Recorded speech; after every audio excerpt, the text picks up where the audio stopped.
የበረሃው የውሃ ማሰሮ። በአንድ ወቅት ሁለት ተጓዦች በበጋው የበረሃ ሙቀት ይጓዙ ነበር። በጣም ከመጠማታቸው የተነሳ ጉዟቸውን መቀጠል አቅቷቸዋል። ድንገት በመንገዳቸው ላይ ግማሽ ማሰሮ ውሃ አገኙ። የመጀመሪያው ተጓዥ ራስ ወዳድና ስግብግብ ነበር። ውሃውን እኔ ብቻዬን ነው የምጠጣው በሚል ጓደኛውን በኃይል ገፍትሮ ጥሎ ማሰሮውን ያዘ። ይህ ውሃ ለእኔ ብቻ ነው የሚበቃው፣ አንተ ብትሞትም ግድ የለኝም አለው። ውሃውን በሙሉ ብቻውን ጠጣው።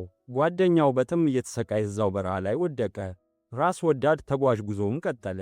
ነገር ግን ከጥቂት ሰዓታት በኋላ ከልክ በላይ በመጠጣቱና በስግብግብነት በፍጥነት በመጓዙ ሆዱን አሞት መራመድ አቃተው። አልጠግብ ባይ ሲተፋ ያድራል እንደሚባለው በረሃው ላይ ሲወድቅ የሚረዳው ደግፎ የሚይዘው አንዳችም ሰው አልነበረም። ያዳነው የመሰለው ውሃ በብቸኝነት ለሞት ዳረገው። የሥነ ልቦና ባለሙያዎች ራስ ወዳድነትን የሚተረጉሙት ከሌሎች ፍላጎትና ስሜት በተቃረነ መልኩ ለራስ ጥቅም ብቻ ከመጠን በላይ መጨነቅ ብለው ነው።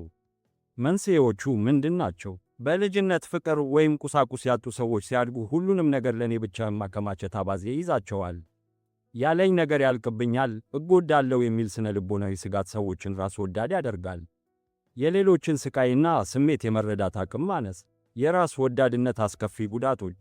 ራስ ወዳድ ሰው በሰዎች አይወደድም። ውሎ አድሮ ጓደኛ እና አጋዥ ያጣል።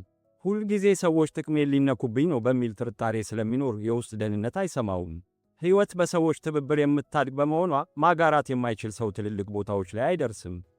የመውጫ መንገዶችና ምክሮች። ካለዎት ነገር ላይ በትንሹም ቢሆን ለሰዎች መስጠትን ይለማመዱ። መስጠት ውስጣዊ እርካታን ይሰጣል። ማንኛውንም ውሳኔ ከመወሰኑ በፊት ይህ ድርጊት በሌላው ሰው ላይ ምን ስሜት ይፈጥራል ብለው ራስዎን ይጠይቁ። ያለዎትን ነገር በማድነቅ ስግብግብነትንና የፍርሃት ስሜትን መቀነስ ይቻላል። ሰላም ሁኑ።